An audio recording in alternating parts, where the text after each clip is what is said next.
अस्सलामुअलैकुम स्टूडेंट्स, उम्मीद करता हूँ कि आप सब खैरियत से होंगे। आज की ये वीडियो इंपॉर्टेंट है क्लास 10 के लिए। क्लास 10 में अक्सर ट्रिग्नोमेट्री से एक सवाल आता है, derive that sine square theta plus cos square theta equals to 1 और prove that sine square theta plus cos square theta equals to 1। यानी आप बताइए कि फार्मूला किस तरह से बना कि sign square theta plus cos square theta बराबर होता है 1 के, या फिर आप साबित कीजिए कि sign square theta plus cos square theta बराबर है 1 के। इन दोनों ही सवालों का एक ही आंसर है, ठीक है। तो आंसर स्टार्ट करते हैं। सबसे पहले हम लिखेंगे कंसीडर द राइट ट्राइंगल। एक राइट ट्राइंगल पे गौर कीजिए जिसका नाम क्या है, ABC, with right angle at C। एक राइट ट्राइंगल पे गौर कीजिए जिसका नाम है ABC और राइट एंगल कहाँ पर होगा, C पर होगा। यानी 90 डिग्री का जो एंगल होगा वो हमारा कहाँ पर होगा, C पर। तो इसके लिए हम क्या करते हैं, एक राइट ट्रायंगल ड्रॉ कर लेते हैं और इसको मेजर करने की ज़रूरत नहीं है, आप इसको अंदाजे से भी ड्रॉ कर सकते हैं।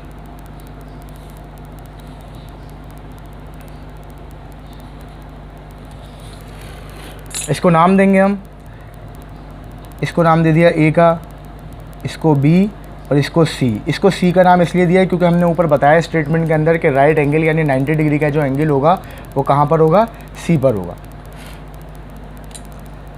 फिर इसी के नीचे हमने लिखा suppose measure angle A equals to theta, और A का जो एंगल है उसको हम नाम दे रहे हैं किसका, थीटा का, ठीक है।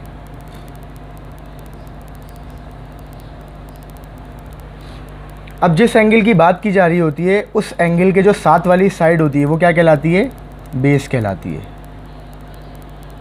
बेस के साथ जो लाइन 90 का एंगल बना है वो कहलाएगी परपेंडिकुलर, और परपेंडिकुलर के सामने वाला क्या कहलाता है, हाइपोटेन्यूज। और आपको ये बात भी मालूम है कि A के सामने वाली साइड कहलाती है स्मॉल a, B के सामने वाली साइड कहलाती है स्मॉल b और C के सामने वाली साइड कहलाती है स्मॉल c, ठीक है। तो आपने इसके लिए एक राइट ट्रायंगल ड्रॉ कर लेना है। उसके बाद हमने लिखा यूजिंग पाइथागोरस थ्योरम। यानी अब हम यहाँ पर क्या इस्तेमाल कर रहे हैं, पाइथागोरस थ्योरम इस्तेमाल कर रहे हैं हम, ठीक है। पाइथागोरस थ्योरम क्या होता है, hypotenuse square equals to base square plus perpendicular square, ठीक है। यहाँ पर हाइपोटेन्यूज क्या है, स्मॉल c, c के ऊपर स्क्वायर आ जाएगा, आगे इज इक्वल। बेस क्या है, स्मॉल b, b के ऊपर स्क्वायर आ जाएगा, आगे प्लस, और परपेंडिकुलर है स्मॉल a, लिहाजा a लिखेंगे, ऊपर क्या लगा देंगे, स्क्वायर लगा देंगे, ठीक है। अब हमें यहाँ पर क्या करना है, हमें चाहिए यहाँ पर साइन, ठीक है। सवाल में क्या चाहिए, हमें साइन स्क्वायर चाहिए। तो साइन के लिए आपको ये बात मालूम है कि साइन बराबर होता है परपेंडिकुलर अपॉन हाइपोटेन्यूज के, ठीक है। तो यहाँ पर हाइपोटेन्यूज, बेस, परपेंडिकुलर तीनों चीज़ें आ रही हैं, यानी परपेंडिकुलर के नीचे क्या आना चाहिए, हाइपोटेन्यूज। हाइपोटेन्यूज का मतलब C आना चाहिए, ठीक है। और परपेंडिकुलर के ऊपर स्क्वायर है तो हाइपोटेन्यूज के ऊपर भी क्या आएगा, स्क्वायर आएगा। तो उसके लिए हमने क्या किया, उसके लिए हम लिखेंगे dividing whole equation by C square. यानी हम पूरी इक्वेशन को किससे डिवाइड करवा रहे हैं, C स्क्वायर से डिवाइड करवा रहे हैं। तो इक्वेशन क्या है हमारे पास, C square equals to B square plus A square. C square को भी डिवाइड करवा देंगे C स्क्वायर से, B स्क्वायर को भी डिवाइड करवा देंगे C स्क्वायर से, और A स्क्वायर को भी डिवाइड करवा देंगे C स्क्वायर से। C स्क्वायर से C स्क्वायर कैंसिल हो जाएगा। जब भी ऊपर नीचे कैंसिलेशन होती है तो ऊपर भी 1 बचता है और नीचे भी 1 बचता है। नीचे वाला 1 शो नहीं करते, ऊपर वाला 1 लिखेंगे, आगे इज इक्वल। B के ऊपर भी स्क्वायर है, C के ऊपर भी स्क्वायर है। जब भी ऊपर नीचे पावर सेम हो तो हम क्या करते हैं, इसको होल पावर बना देते हैं।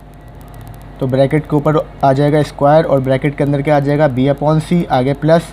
यही काम आगे वाली टर्म पे भी करेंगे, ब्रैकेट के अंदर आ जाएगा A/C और ब्रैकेट के ऊपर क्या आ जाएगा, स्क्वायर आ जाएगा, ठीक है। फिर उसके बाद हमने यहाँ पर एज वी नो दैट का सिंबल बना के बताया कि ये जो ब्रैकेट के अंदर लिखा हुआ है b अपॉन सी, ये b दरअसल क्या है, b है बेस और c क्या है, c है हाइपोटेन्यूस। ठीक है, और बेस अपॉन हाइपोटेन्यूस किसके बराबर होता है, बेस अपॉन हाइपोटेन्यूस बराबर होता है कॉस थीटा के। इसी तरह सेकंड ब्रैकेट के बारे में बताया, again as we know that का सिंबल लिखकर, again as we know that का सिंबल बनाकर कि a अपॉन सी में a जो है वो क्या है, परपेंडिकुलर, और c क्या है, हाइपोटेन्यूस। और आपको ये बात मालूम है कि परपेंडिकुलर अपॉन हाइपोटेन्यूस क्या कहलाता है, साइन थीटा कहलाता है। ठीक है, अब इनकी जगहों पर इनकी वैल्यूज़ रख देते हैं हम। तो हमने लिखा सबसे पहले 1, आगे इज इक्वल, मैथ का हर अगला स्टेप पिछले वाले स्टेप से बनता है, तो पिछले वाले स्टेप पे फोकस रखेंगे हम।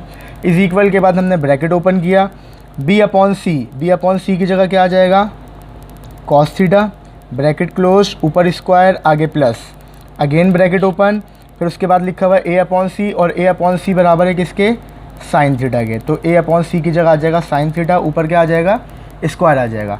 अब हम ब्रैकेट को ख़त्म करेंगे। ब्रैकेट को ख़त्म करने का तरीका क्या है कि ब्रैकेट के अंदर जो भी लिखा हुआ है पावर उस पर आ जाएगी। तो स्क्वायर जब आप लगाएंगे तो स्क्वायर कॉस पर आएगा, थीटा पर नहीं आएगा, क्योंकि पावर जो है ना कभी भी एंगल पर नहीं आती। तो आप इसको क्या लिखेंगे, cos square theta plus sign square theta. ठीक है, इसके बाद आप चाहें तो इसको डायरेक्ट लिख सकते हैं, लेकिन अगर चाहें तो पहले आप इन साइड्स को अरेंज कर लीजिए। जैसे कि हमने लिखा 1, आगे इज इक्वल, पहले साइन स्क्वायर आना चाहिए, बाद में कॉस आना चाहिए, तो हमने लिखा sign square theta plus cos square theta. ठीक है, पहले हमने साइड्स को अरेंज कर लिया, लेफ़्ट और राइट को। लेफ़्ट को तो अरेंज करने की ज़रूरत नहीं थी, राइट को अरेंज कर लिया। अब जो हमें प्रूफ करने के लिए कहा गया था वो हम एज इट इज़ लिख देते हैं कि sign square theta plus cos square theta बराबर होता है किसके, 1 के।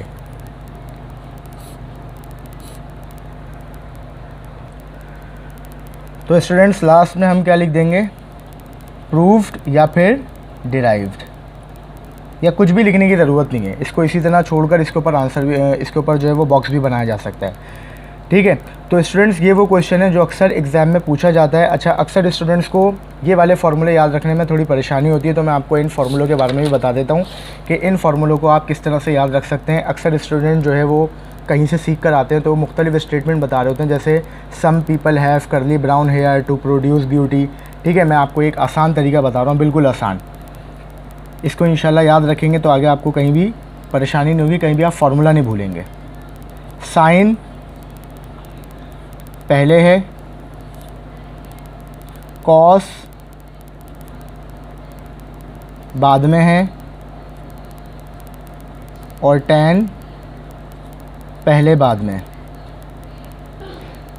ठीक है, ये सिर्फ़ और सिर्फ एक ट्रिक है याद रखने की जो कि ख़ुद से बनाई गई है। ठीक है, इसका मतलब क्या है, इसका मतलब ये है कि भाई साइन बराबर है, पहले का मतलब परपेंडिकुलर डिवाइडेड बाय, और है का मतलब हाइपोटेन्यूस।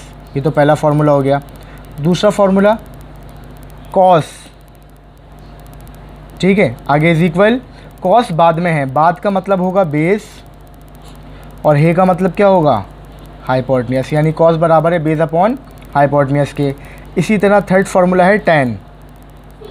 ठीक है, टैन बराबर होगा किसके, पहले का मतलब परपेंडिकुलर और बाद में का मतलब बेस, और इन सब के साथ एंगल क्या लगा देंगे आप, जब कुछ नहीं होगा तो एंगल आप लगाएंगे थीटा।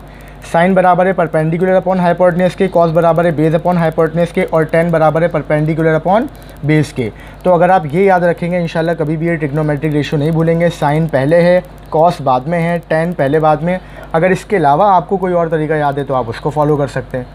तो उम्मीद करता हूँ कि जो सवाल मैंने आपको समझाया आपको अच्छी तरह समझ में आ गया होगा। सवाल मुश्किल नहीं है, बस आप इसकी 2 से 3 दफ़ा प्रैक्टिस करेंगे तो इंशाल्लाह आपको अच्छा समझ में आ जाएगा। ठीक है।